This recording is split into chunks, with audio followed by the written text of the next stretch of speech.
तीसरा अध्याय, भक्ति के कष्ट की निवृत्ति। नारद जी कहते हैं, अब मैं भक्ति, ज्ञान और वैराग्य को स्थापित करने के लिए प्रयत्न पूर्वक श्री शुकदेव जी के कहे हुए भागवत शास्त्र की कथा द्वारा उज्जवल ज्ञान यज्ञ करूंगा।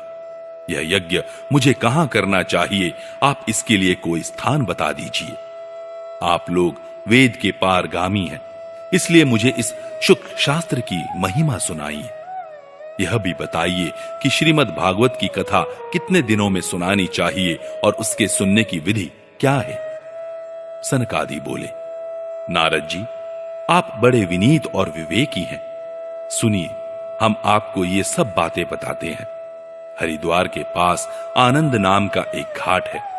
वहां अनेकों ऋषि रहते हैं तथा देवता और सिद्ध लोग भी उसका सेवन करते रहते हैं। भांति भांति के वृक्ष और लताओं के कारण वह बड़ा सघन है और वहां बड़ी कोमल नवीन बालू बिछी हुई है। वह घाट बड़ा ही सुरमय और एकांत प्रदेश में है। वहां हर समय सुनहले कमलों की सुगंध आया करती है। उसके आसपास रहने वाले सिंह, हाथी आदि परस्पर विरोधी जीवों के चित्तों में भी वैर भाव नहीं है। वहां आप बिना किसी विशेष प्रयत्न के ही ज्ञान यज्ञ आरंभ कर दीजिए। उस स्थान पर कथा में अपूर्व रस का उदय होगा। भक्ति भी अपनी आंखों के ही सामने निर्बल और जरा जीर्ण अवस्था में पड़े हुए ज्ञान और वैराग्य को साथ लेकर वहां आ जाएगी। क्योंकि जहां भी श्रीमद् भागवत की कथा होती है, वहां ये भक्ति आदि अपने आप पहुंच जाते हैं। वहां कानों में कथा के शब्द पड़ने से ये तीनों तरुण हो जाएंगे। सूत जी कहते हैं, इस प्रकार कहकर नारद जी के साथ सनकादि भी श्रीमद् भागवत कथामृत का पान करने के लिए वहां से तुरंत गंगा तट पर चले आए। जिस समय वे तट पर पहुंचे, भूलोक, देवलोक और ब्रह्मलोक सभी जगह इस कथा का हल्ला हो गया। जो जो भगवत कथा के रसिक विष्णु भक्त थे, वे सभी श्रीमद् भागवतामृत का पान करने के लिए सबसे आगे दौड़ दौड़ कर आने लगे। भृगु, वशिष्ठ, चैवन, गौतम, मेधातिथि, देवल, देवरात, परशुराम, विश्वामित्र, शाकल, मार्कंडेय, दत्तात्रेय, पिप्पलाद, योगेश्वर व्यास और पराशर, छाया शुक, जाजली और जहनु आदि सभी प्रधान प्रधान मुनिगण अपने अपने पुत्र, शिष्य और स्त्रियों समेत बड़े प्रेम से वहां आए। इनके सिवा वेद, वेदांत, मंत्र, तंत्र, 17 पुराण और 6 शास्त्र भी मूर्तिमान होकर वहां उपस्थित हुए। गंगा आदि नदियां, पुष्कर आदि सरोवर, कुरुक्षेत्र आदि समस्त क्षेत्र, सारी दिशाएं, दंडक आदि वन, हिमालय आदि पर्वत तथा देव, गंधर्व और दानव आदि सभी कथा सुनने चले आए।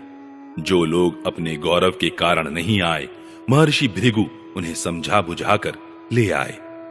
तब कथा सुनाने के लिए दीक्षित होकर श्री कृष्ण परायण सनकादि नारद जी के दिए हुए श्रेष्ठ आसन पर विराजमान हुए।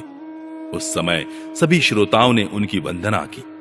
श्रोताओं में वैष्णव, विरक्त, सन्यासी और ब्रह्मचारी लोग आगे बैठे और उन सब के आगे नारद जी विराजमान हुए। एक ओर ऋषिगण, एक ओर देवता, एक ओर वेद और उपनिषद आदि तथा एक ओर तीर्थ बैठे और दूसरी ओर स्त्रियां बैठी। उस समय सब ओर जय जयकार, नमस्कार और शंखों का शब्द होने लगा और अबीर, गुलाल, खील एवं फूलों की खूब वर्षा होने लगी। कोई कोई देव श्रेष्ठ तो विमानों पर चढ़कर वहां बैठे हुए सब लोगों पर कल्प वृक्ष के पुष्पों की वर्षा करने लगे। सूत जी कहते हैं, इस प्रकार पूजा समाप्त होने पर जब सब लोग एकाग्र चित्त हो गए, तब सनकादि ऋषि महात्मा नारद को श्रीमद् भागवत का महात्म्य स्पष्ट करके सुनाने लगे। सनकादि ने कहा, अब हम आपको इस भगवत शास्त्र की महिमा सुनाते हैं। इसके श्रवण मात्र से मुक्ति हाथ लग जाती है। श्रीमद् भागवत की कथा का सदा सर्वदा सेवन, आस्वादन करना चाहिए। इसके श्रवण मात्र से श्री हरि हृदय में आ विराजते हैं। इस ग्रंथ में 18,000 श्लोक और 12 स्कंद हैं। तथा श्री सुखदेव और राजा परीक्षित का संवाद है। आप यह भागवत शास्त्र ध्यान देकर सुनिए। यह जीव तभी तक अज्ञानवश इस संसार चक्र में भटकता है जब तक क्षण भर के लिए भी कानों में इस शुक शास्त्र की कथा नहीं पड़ती। बहुत से शास्त्र और पुराण सुनने से क्या लाभ है, इससे तो व्यर्थ का भ्रम बढ़ता है। मुक्ति देने के लिए तो एकमात्र भागवत शास्त्र ही गरज रहा है। जिस घर में नित्य प्रति श्रीमद् भागवत की कथा होती है वह तीर्थ रूप हो जाता है और जो लोग उसमें रहते हैं उनके सारे पाप नष्ट हो जाते हैं। हजारों अश्वमेध और सैकड़ों वाजपेय यज्ञ इस शुक शास्त्र की कथा का 16वां अंश भी नहीं हो सकते। तपोधनो, जब तक लोग अच्छी तरह श्रीमद् भागवत का श्रवण नहीं करते तभी तक उनके शरीर में पाप निवास करते हैं। फल की दृष्टि से इस शुक शास्त्र कथा की समता गंगा, गया, काशी, पुष्कर या प्रयाग कोई तीर्थ भी नहीं कर सकता। यदि आपको परम गति की इच्छा है तो अपने मुख से ही श्रीमद् भागवत के आधे अथवा चौथाई श्लोक का भी नित्य नियम पूर्वक पाठ कीजिए। ओंकार, गायत्री, पुरुष सूक्त, तीनों वेद, श्रीमद् भागवत, ओम नमो भगवते वासुदेवाय, यह द्वादशाक्षर मंत्र 12 मूर्तियों वाले सूर्य भगवान, प्रयाग, संवत्सर रूप काल, ब्राह्मण, अग्निहोत्र, गौ, द्वादशी तिथि, तुलसी, वसंत ऋतु और भगवान पुरुषोत्तम, इन सब में बुद्धिमान लोग वस्तुतः कोई अंतर नहीं मानते। जो पुरुष अहर्निश अर्थ सहित श्रीमद् भागवत शास्त्र का पाठ करता है उसके करोड़ों जन्मों का पाप नष्ट हो जाता है, इसमें तनिक भी संदेह नहीं है। जो पुरुष नित्य प्रति भागवत का आधा या चौथाई श्लोक भी पढ़ता है उसे राजसूय और अश्वमेध यज्ञों का फल मिलता है। नित्य भागवत का पाठ करना, भगवान का चिंतन करना, तुलसी को सींचना और गौ की सेवा करना, ये चारों समान है। जो पुरुष अंत समय में श्रीमद् भागवत का वाक्य सुन लेता है उस पर प्रसन्न होकर भगवान उसे वैकुंठ धाम देते हैं। जो पुरुष इसे सोने के सिंहासन पर रखकर विष्णु भक्त को दान करता है वह अवश्य ही भगवान का सायुज्य प्राप्त करता है। जिस दुष्ट ने अपनी सारी आयु में चित्त को एकाग्र करके श्रीमद् भागवत मृत का थोड़ा सा भी रसास्वादन नहीं किया उसने तो अपना सारा जन्म चांडाल और गधे के समान व्यर्थ ही गंवा दिया। वह तो अपनी माता को प्रसव पीड़ा पहुंचाने के लिए ही उत्पन्न हुआ। जिसने इस शुक शास्त्र के थोड़े से भी वचन नहीं सुने वह पापात्मा तो जीता हुआ ही मुर्दे के समान है। पृथ्वी के भार स्वरूप उस पशुतुल्य मनुष्य को धिक्कार है। यूं स्वर्ग लोक में देवताओं में प्रधान इंद्रादि कहा करते हैं। संसार में श्रीमद् भागवत की कथा का मिलना अवश्य ही कठिन है।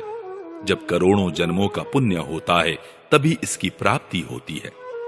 नारद जी, आप बड़े ही बुद्धिमान और योग निधि हैं।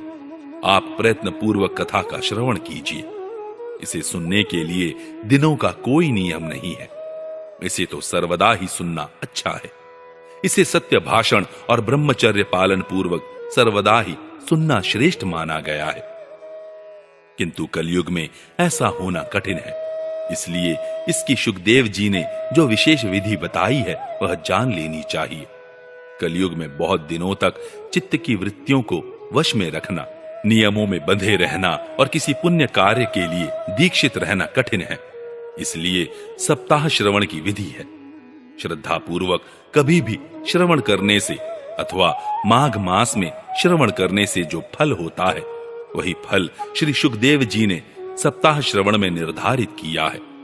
मन के असंयम, रोगों की बहुलता और आयु की अल्पता के कारण तथा कलयुग में अनेकों दोषों की संभावना से ही सप्ताह श्रवण का विधान किया गया है।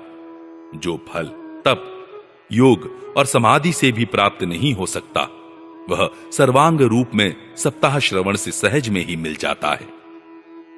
सप्ताह श्रवण यज्ञ से बढ़कर है, व्रत से बढ़कर है, तप से कहीं बढ़कर है, तीर्थ सेवन से तो सदा ही बड़ा है, योग से बढ़कर है, यहां तक कि ध्यान और ज्ञान से भी बढ़कर है। अजी, इसकी विशेषता का कहां तक वर्णन करें। यह तो सभी से बढ़ चढ़कर है। शौनक जी ने पूछा, सूत जी, यह तो आपने बड़े आश्चर्य की बात कही। अवश्य ही यह भागवत पुराण योग वेत्ता ब्रह्मा जी के भी आदि कारण श्री नारायण का निरूपम करता है, परंतु यह मोक्ष की प्राप्ति में ज्ञानादि सभी साधनों का तिरस्कार करके इस युग में उनसे भी कैसे बढ़ गया। सूत जी ने कहा, शौनक जी, जब भगवान श्री कृष्ण इस धराधाम को छोड़कर अपने नित्य धाम को जाने लगे, तब उनके मुखारविंद से एकादश स्कंद का ज्ञानोपदेश सुनकर भी उद्धव जी ने पूछा।